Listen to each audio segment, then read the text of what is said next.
வணக்கம்.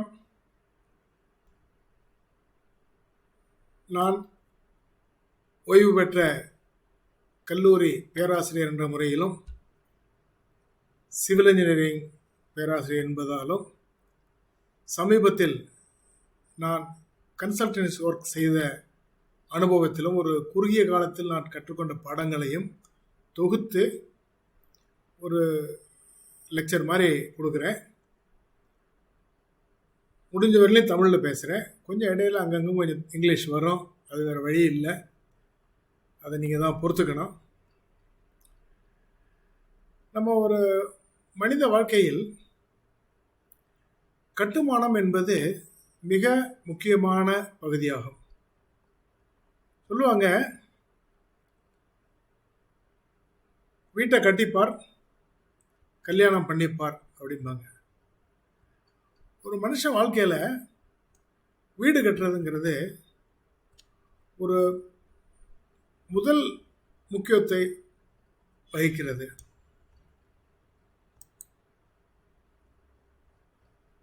வீட்டை கட்டிப்பார் அப்படிங்கிறது.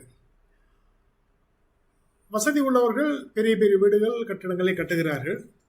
நடுத்தர மக்கள், கீழ்த்தட்டு மக்கள் வசதி வாய்ப்பை பொறுத்து எப்படியாவது குடியிருக்க ஒரு வீடு கட்டணும்னு ஆசைப்படுறாங்க. அந்த குடியிருக்க வீடு கட்டணும்னு ஆசைப்படுற போது கொஞ்சம் கொஞ்சமாக சேர்த்து சிறுக சிறுக சேர்த்து அங்கே வாங்கி இங்கே வாங்கி அதுக்கப்புறம் லோன் வாங்கி ஒரு வீட்டை கட்டுறோம். அது வீடு கட்டுற போது சில விதிமுறைகள் நம்ம ஃபாலோ பண்ணணும். சின்ன கட்டடமாக இருந்தாலும் சரி, பெரிய கட்டடமாக இருந்தாலும் சரி, ஒரு தகுந்த ஒரு சிவில் இன்ஜினியரை கலந்து முறையாக டிசைன் பண்ணி, கோர்ஸ் ரொம்ப சின்ன கட்டடங்களுக்கு அது ஒரு பெரிய பாதிப்பு வராது. இருந்தாலும் நான் பொதுவான கருத்தை சொல்கிறேன். இதில் எந்த நோக்கமும் கிடையாது.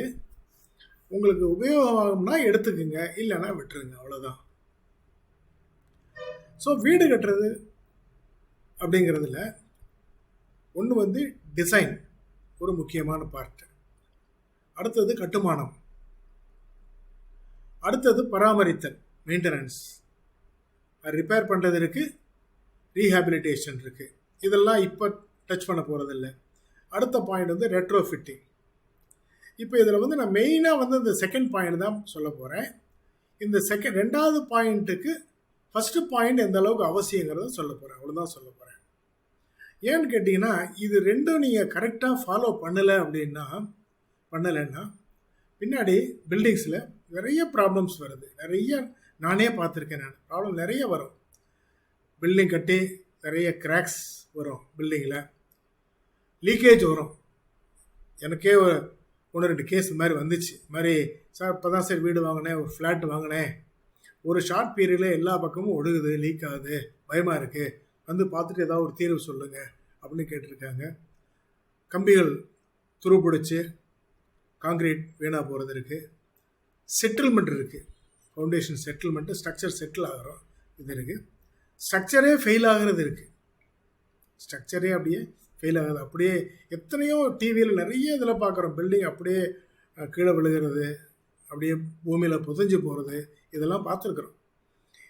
அதே மாதிரி ஒரு முறையான கட்டுமானம் இல்லாததுனால ஒரு 100 வருஷம் 80 வருஷம் இருக்க வேண்டிய பில்டிங் லைஃப் டைமே குறைஞ்சி போய் 20 வருஷத்துல நிறைய ப்ராப்ளம் 20 வருஷத்துல இடித்து கட்டுற மாதிரிலாம் இருக்குது.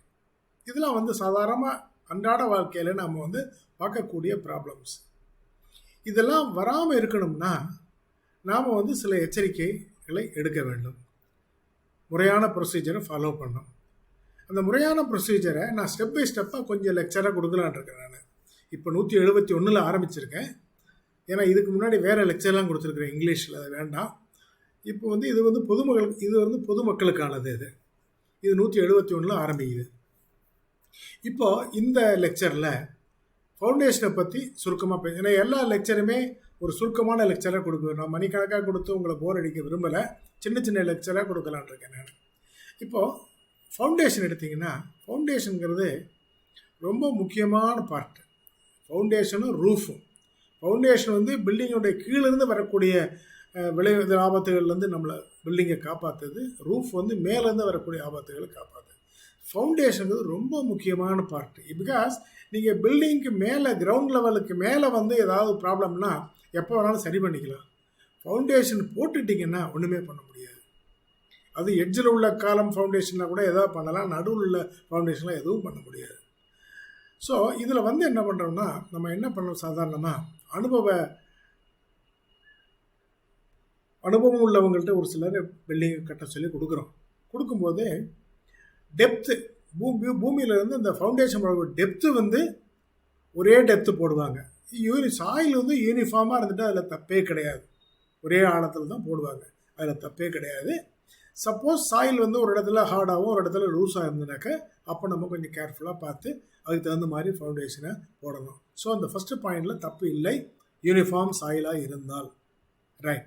அடுத்தது யூனிஃபார்ம் சைஸ். யூனிஃபார்ம் சைஸ் வந்து ஃபவுண்டேஷனுடைய லெங்க்த்து பிரெட்த்தோ அல்லது 2 டைமென்ஷனும் ஒரே மாதிரி இருந்தாலோ, சில பேர் சொல்லுவாங்க அனுபவத்தில் எல்லா ஃபவுண்டேஷனும் 4 அடிக்கு 4 அடி போட்டேன்பாங்க, எல்லா ஃபவுண்டேஷனும் 3 அடிக்கு 3 அடி போட்டேன்னு சொல்லுவாங்க. அது வந்து தப்பு. நீங்கள் ரொம்ப அதிகமாக லோடு எடுக்கிற காலத்துக்குள்ள ஃபுட்டிங்கை லோடு கம்மியாக எடுக்கிற காலத்துக்கு போட்டிங்கனாலும் வேஸ்ட்டு, அல்லது கம்மியாக உள்ள லோடு உள்ள காலமுக்குள்ள ஃபுட்டிங்கை கொண்டு போய் அதே சைஸை கொண்டு போய் ஹெவியாக லோடு எடுக்கிற ஃபுட்டிங் போட்டிங்கன்னா அது தாங்காது. இப்போ ஒரு உதாரணத்துக்கு, இப்போது இந்த படத்தில் பார்த்தோம்னா, இப்போ இது வந்து ஒரு சைக்கிள் ஷெட்டுன்னு வச்சுங்க. இதில் ஒரு காலம் காமிச்சிருக்கேன். இந்த சைக்கிள் ஷெட்டு 3 காலத்துலையும் 4 காலத்தில் இருக்கிறதா வச்சு, இப்போ இங்கே இருக்கிறது பாருங்கள், இது ஒரு காலம், இது ஒரு காலம், இது ஒரு காலம், 3 காலம் மட்டும் இருக்கதான் நினச்சிங்க. 3 காலம் மட்டும் இருக்குன்னா இந்த சென்டரில் இருந்து இந்த மீதி இந்த லெஃப்டில் உள்ள ரோடெல்லாம் இந்த காலத்துக்கு போகும்.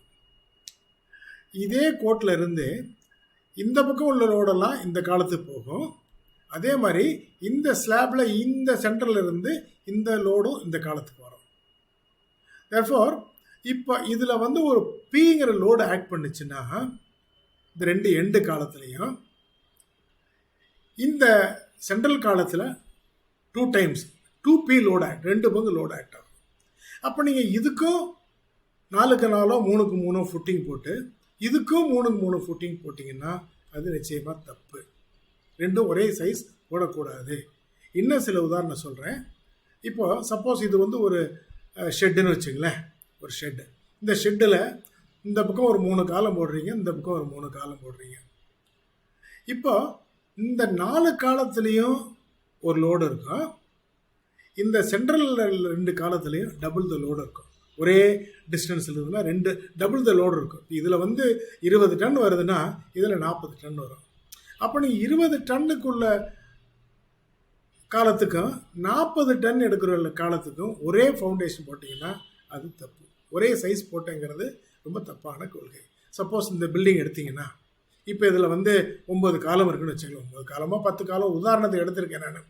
எடுத்திங்கன்னா இப்போ இந்த கார்னர் காலம் எடுத்திங்கன்னா இந்த ஷேட் பண்ணியிருக்க லோடு மட்டும் அந்த காலத்துக்கு போகும். அதில் லோடு கம்மியாக தான் போகும். அதுக்கப்புறம் பெண்டிங் மொமெண்ட் ஒன்று இருக்குது, அதெல்லாம் இப்போ வேண்டாம், உங்களுக்கு புரியாது, வேண்டாம். இந்த இதில் இந்த ஏரியாவில் லோடு மட்டும்தான் இதுக்கு போகும். இந்த காலம் எடுத்திங்கன்னா இந்த ஸ்லாபில் இந்த லோடு, இந்த லோடு, இந்த ஸ்லாபில் உள்ள இந்த லோடு, இந்த ஸ்லாபில் உள்ள இந்த லோடு. இது ஆக்சுவலாக அந்த லோடிங் டயக்ராம் வேறு மாதிரி வரும். உங்களுக்கு அப்ராக்சிமேட்டாக காட்டுறதுக்காக இது போடுறேன். இது வந்து இட்ஸ் ஒன்லி அப்ராக்சிமேட், இதுக்கு வேறு ப்ரொசீஜர் இருக்குது. ரைட். பட் இந்த கிட்டத்தட்ட இதான் வரும். இந்த லோடு இந்த ஷேடட் பார்ட்டில் உள்ள லோடு ஃபுல்லாக இந்த காலத்துக்கு போகும். அப்போ இந்த காலத்துக்கு ஹெவியான லோடு போகும். இது என்ன போகுதோ அதை போட 3 பங்கு 4 பங்கு இந்த காலத்துக்கு போகும். அட்லீஸ்ட் ஒரு 3 பங்கு போகும். அது வந்து ஏரியா டைமென்ஷனை பொறுத்து இருக்குது, ஒன்று எத்தனை மீட்டருங்கிறத பொறுத்து இருக்குது. ஸோ இப்போ இந்த காலமும் ஒரே லோடு எடுக்காதுங்கிறத தெரிஞ்சிட்டா போதும். இதுக்கு வேறு லோடு வரும், அதுக்கு வேறு லோடு வருங்கிறத இப்போ தெரிஞ்சிட்டா போதும். இப்போ இதில் பார்த்தீங்கன்னா, இப்போ ஒரு சாயிலுடைய பேரிங் கெப்பாசிட்டி தாங்கக்கூடிய திறனை வந்து ஒரு ஸ்கொயர் மீட்டருக்கு 15 டன் வச்சுங்களேன். நாங்கள் டிசைனுக்கு டேட்டா இல்லை போது 15 டன் தான் அசியூம் பண்ணி எடுப்போம். 150 கிலோமீட்டர்னு எடுப்போம், இவ்வளோ தான் எடுப்போம். டிசைன் சாயில் டெஸ்ட் பண்ணி டேட்டா கொடுத்தீங்கன்னா அதை எடுத்துக்கும். அப்போ சம்டைம்ஸ் வந்து சாயிலோட பேரிங் கெப்பாசிட்டி கூட இருந்ததுன்னா உங்களுக்கு ஃபவுண்டேஷன் சைஸு குறையும். அதில் நிறைய சேவிங்ஸ் இருக்கும். ஆனால் நிறைய பேர் நம்ம சாயில் டெஸ்ட் பண்ணுறதே விரும்புறதில்ல. ஏதோ ஒரு வேல்யூ அசீவ் பண்ணி போடுங்கம்பாங்க. டிசைன் பண்ணி கொடுத்ததுக்கப்புறம் வந்து ஃபவுண்டேஷன் ஜாஸ்தியாக இருக்குது அப்படிம்பாங்க. அதனால் இது நாங்கள் அசீவ் பண்ணி போடுற வேல்யூ இந்த வேல்யூ தான். சாதாரணமாக 150 or 15 tons per square metre. ஒரு காலம் 30 டன் எடுக்குதுன்னா அதனுடைய பேரிங் கெப்பாசிட்டி டிவைட் பண்ணால் 30/15 = 2 ஸ்கொயர் மீட்டர். இந்த ஃபுட்டிங் வந்து 2 ஸ்கொயர் மீட்டர் வரும். 2 ஸ்கொயர் மீட்டர் ஏரியா. நீங்கள் மீட்டரில் போட்டிங்கன்னா ஸ்கொயர் ஃபுட்டிங்காக போட்டால் 1.44 மீட்டர் பை 1.44 மீட்டர் வரும். அடியில் போட்டிங்கன்னா 4.7 அடி பை 4.7 அடி வரும். இந்த 30 டன் லோடுக்கு இந்த பேரிங் கெப்பாசிட்டிக்கு இந்த டைமென்ஷன் வரும். அதே வந்து நடுவில் ஏதோ ஒரு காலம் வந்து 60 டன் எடுத்துச்சுன்னா அந்த காலத்துக்கு பேரிங் கெப்பாசிட்டி அதே தான், சாயில் அதே தான், 60/15 4 ஸ்கொயர் மீட்டர் வரும். அப்போது 2 மீட்டர் பை 2 மீட்டர் வரும். அல்லது அடியில் போட்டிங்கன்னா 6.6 அடி 6.6 அடி வரும். 6.6 அடி வரும். சப்போஸ் இன்னொரு காலம் ஹெவியாக லோடு எடுக்குது, 75 டன்ஸ் வருது, 75 டன் வருது, அதுக்கு வந்து 5 ஸ்கொயர் மீட்டர் வேணும். ஸோ 2.25 மீட்டர் பை 2.25 மீட்டர் அப்ராக்சிமேட்டாக, அல்லது 7.4 அடி பை 7.4 அடி அதுக்கு வரும். அதனால் இந்த லோடு மாறுற போது உங்களுக்கு ஃபவுண்டேஷன் சைஸ் வந்து மாறிக்கிட்டே போகும். 4.7 4.7 6.6 இப்படி இந்த மாதிரி வருது. அப்போது நான் இந்த ஃபுட்டிங்கை யூனிஃபார்மாக போடுறேன்னு சொல்லிட்டு 7 அடிக்கு 7 அடி யூனிஃபார்மாக போட்டிங்கன்னா இதுக்கு போடுறது வேஸ்ட், காங்கிரீட் வேஸ்ட், உங்களுக்கு மெட்டீரியல் வேஸ்ட்டு. சப்போஸ் இந்த 4.7 4.7 5 அடிக்கு 5 அடி போடுறேன்னு வச்சுக்கலாம், 5 அடி யூனிஃபார்மாக போடுறீங்கன்னா இது தாங்காது, இது செட்டில் ஆகும். ஏன்னு கேட்டிங்கன்னா 30/2 ஸ்கொயர் மீட்டர் 2 ஸ்கொயர் மீட்டர் போட்டுனா 15 டன் பர் ஸ்கொயர் மீட்டருங்கிறது சாயிலில் அது செலுத்தக்கூடிய ப்ரெஷர். அந்த ப்ரெஷரை தாங்கும். பிகாஸ் ஒரு ஸ்கொயர் மீட்டருக்கு 15 டன் தாங்கும். அதனால் அது எடுத்துக்கும், ப்ராப்ளம் இல்லை. நீங்கள் இதே வந்து 60 டன் உள்ள காலத்துக்கும் அதே 2 ஸ்கொயர் மீட்டர் போட்டிங்கன்னா, ஒரே size 2 square metre 2 square metre 2 square போட்டிங்கன்னா இதனுடைய ப்ரெஷர், இது டிரான்ஸ்ஃபர் பண்ணுற ப்ரெஷர் வந்து 60/2 30 டன் பர் ஸ்கொயர் மீட்டர் வரும். ஆனால் சாயில் எடுத்துக்கிறதே 15 தான் எடுக்கும். அப்போ என்ன ஆகும்? வேறு வழியே இல்லாமல் செட்டில் ஆகும். வழியே இல்லாமல் ஃபவுண்டேஷன் கீழே இறங்கும். அது எவ்வளவு இறங்குங்கிறதெல்லாம் அது ஸ்ட்ரக்சரை பொறுத்து. ஏன்னா இது காலம் தனியாக இல்லை, பட் இருந்தாலும் இறங்கும். அதே மாதிரி 75 எடுத்தீங்கன்னா 37 வரும். 15 இடையில 15 இருக்க வேண்டிய இடத்துல 37 ton per square metre pressure வந்ததுன்னா டெஃபினட்டாக செட்டில் ஆகும். தேர்ஃபோர் இங்கே வந்து அன்ஈக்குவல் செட்டில்மெண்ட் வரும். அன்ஈக்குவல் செட்டில்மெண்ட் வர்ற போது இதெல்லாம் கனெக்ட் பண்ணி பீமு காலம் வால் இதெல்லாம் கட்டுற போது வாலில் கிராக்ஸ் வரும். ஏன்னா அது இது ஒரு செட்டிலாகும், இது ஒரு செட்டில்மெண்ட், இது ஒரு செட்டில்மெண்ட், தேர்ஃபோர் வாலில் கிராக்ஸ் வரும். தேர்ஃபோர் அன்ஈக்குவல் செட்டில்மெண்ட் வரும். அதனால் வந்து நான் ஸ்ட்ரக்சுரல், ஏன்னா ஸ்ட்ரக்சரில் ப்ராப்ளம் இல்லை, நான் ஸ்ட்ரக்சுரல் கிராக்ஸ் வரும். இது நம்ம புரியாமல் என்னவோ கிராக்ஸ் வந்திருக்கு, வாலில் கிராக்ஸ் வந்திருக்குங்கிறது நம்ம தடுமாறுறதுக்கான வாய்ப்பு இருக்குது. அதனால் ஒரே சாயிலுக்கு யூனிஃபார்ம் டெப்த்தில் ஃபவுண்டேஷன் போடுறதுல தப்பு இல்லை, பட் ஒரே சைஸ் ஃபவுண்டேஷன் போடுறதுங்கிறது ரொம்ப தப்பான கான்செப்ட்.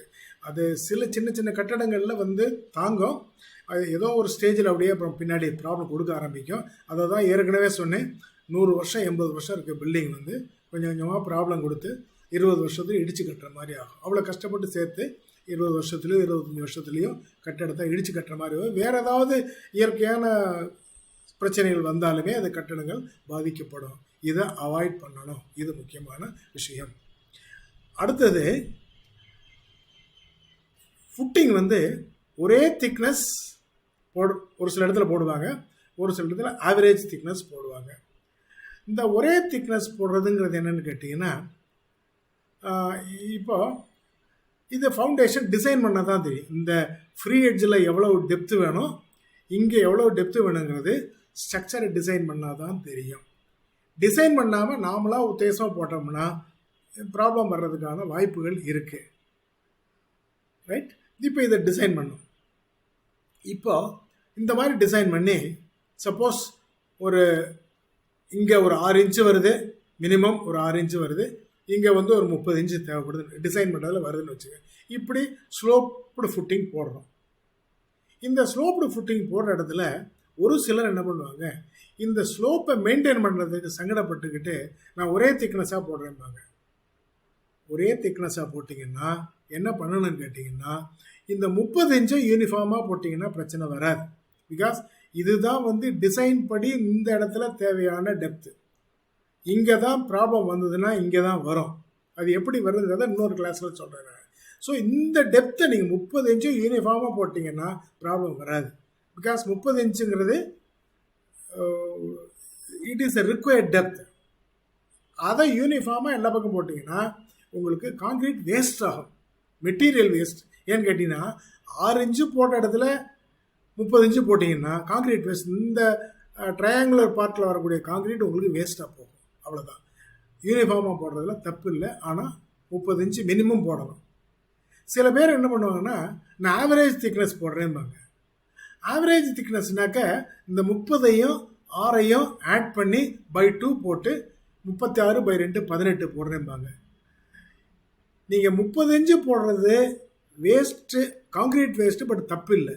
ஆனால் 18 இன்ச்சு போட்டிங்கன்னா இந்த இடத்துல பெண்டிங்கில் இந்த ஃபவுண்டேஷன் ஃபெயில் ஆகிடும். இது பூமிக்கு கீழே போகிறதுனால ஏதோ ஒரு காலத்தில் ஃபெயில்யூர், வேறு ஏதாவது கிராக் வர்ற போது அது எதனால் வந்தது, நம்ம பூமியை தோண்டி பார்த்தலாம். எட்ஜில் உள்ள காலம்னா கூட தோண்டி பார்த்தலாம், உள்ளே உள்ள காலம் தோண்டி பார்க்க முடியாது. அது எப்படி ஃபெயில் ஆச்சு, என்ன ஃபெயில் ஆச்சுன்னு உள்ளுக்குள்ளே பயந்துக்கிட்டே இருக்கணும். தேர்ஃபோர் ஆவரேஜ் திக்னஸ்னால் இதை போடக்கூடாது, இந்த மேக்ஸிமம் திக்னஸ் தான் போடணும். இது ஒன்று, இது ஒரு பாயிண்ட்.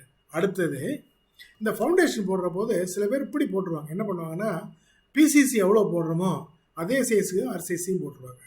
போட்டிங்கன்னா இந்த சைடில் நீங்கள் சென்டரிங் அடிக்க முடியாது.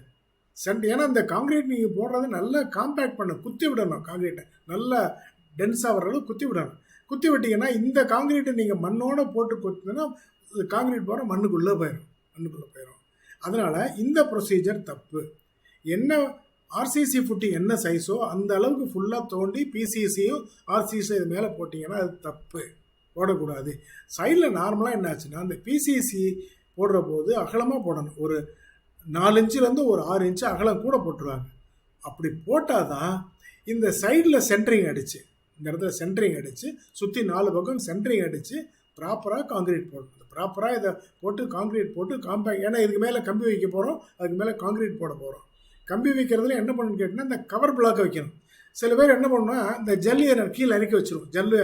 கம்பியை தூக்கி விட்டு ஜல்லியை வச்சிடும். ஜல்லியை வச்சிங்கன்னா கான்க்ரீட் போடும்போதே நகர்ந்துடும், அல்லது காம்பேக்ட் பண்ணுற போது நகர்ந்துடும், கம்பி கீழே போயிடும். கம்பி கீழே போச்சுன்னா அது வாட்டரோட இது பண்ணி துரு பிடிச்சி நாளடைவில் அது வீணாக போயிடும். ஃபவுண்டேஷன் ஏன் ஃபெயில் ஆச்சுங்கிறது நமக்கு தெரியாது. அதனால் இந்த மாதிரி கவர் பிளாக் ஸ்டாண்டர்ட் சைஸில் விற்கிறாங்க. சைட்லேயே மேனுஃபேக்சர் பண்ணிக்கலாம். என்ன திக்னஸ் வேணுமோ அதை மேனுஃபேக்சர் பண்ணிக்கலாம். இது வந்து கவர் பிளாக். இந்த கவர் பிளாக்கை ரெடி பண்ணி இந்த மாதிரி கீழே அந்த கான்க்ரீட் இது மேது கம்பி மேலே, கம்பியினுடைய கீழே எல்லாத்தையும் அங்கங்கே செட் பண்ணிங்கன்னா அது நகராது. கவர் பிளாக்குங்கிறது ரொம்ப அவசியமான ஒன்று. கவர் பிளாக்கு அதே மாதிரி இந்த சைடில் சென்ட்ரிங் அடித்து கான்க்ரீட் போடணும். நீங்கள் யூனிஃபார்ம் திக்னஸ் போட்டாலும் சரி, எது போட்டாலும் சைடில் சென்ட்ரிங் அடிக்காமல் அப்படியே கான்க்ரீட் போடக்கூடாது. அது ரொம்ப தப்பான வேலை. இதை பண்ணிவிட்டு ப்ராப்பராக க்யூரிங் பண்ணணும். அந்த க்யூரிங் பீரியட் முடிஞ்சு தான் அடுத்த ஒர்க்கே ஆரம்பிக்கணும். சில பேர் சின்ன கட்டடத்தில் என்ன ஒன்று கேட்டிங்கன்னா, ஃபவுண்டேஷனை போட்டு 2-3 லேயர்லாம் கட்டி கிரவுண்டில் வந்து பிளிந்தி பீமை ஒரே நாளில் போட்டுருவாங்க. அதெல்லாம் செய்யவே கூடாது. ஒரு ஸ்டெப்பாக படிப்படியாக செஞ்சு படிப்படியாக க்யூரிங் பண்ணி பக்காவாக பண்ணால் தான் வந்து பில்டிங் வந்து லாங் லைஃப் இருக்கும். இல்லைன்னா லைஃபு குறைச்சலாயிரும். தேர்ஃபோர் இந்த same thickness versus average thickness, இப்போ எப்படி சேம் திக்னஸ் போடலாம், ஆவரேஜ் திக்னஸ் எப்படி போடலாம், எப்படி போடக்கூடாதுங்கிறத பார்த்தோம். அதே மாதிரி இது வந்து சென்ட்ரிங் அரவுண்ட் த எட்ஜஸ், எல்லா பக்கமும் சென்ட்ரிங் அடித்து தான் ஆர்சிசி கான்க்ரீட் போடணும். அதில் என்ன சில கம்பியெல்லாம் பற்றி சில டீட்டெயில்ஸ் எல்லாம் இருக்குது, அதெல்லாம் பின்னாடி போட்டுக்கலாம். கவர் பிளாக் வைக்க வேண்டியது சொல்லியாச்சு. இது போக concrete mix, water cement ratio, compaction, இதெல்லாம் பற்றி பேசணும். நான் ஒரு பெரிய லெக்சராக நான் போட விரும்பலை. பெரிய லெக்சர் நிறைய பேர் லைக் பண்ண மாட்டாங்க. அதனால் சின்ன லெக்சராக போட்டுருவோம். இதனோட தொடர்ச்சி ஃபவுண்டேஷனுக்கு இன்னொரு லெக்சர் எடுப்பேன். இப்போதைக்கு இது போதும். ஸோ வாய்ப்புக்கு நன்றி. வணக்கம்.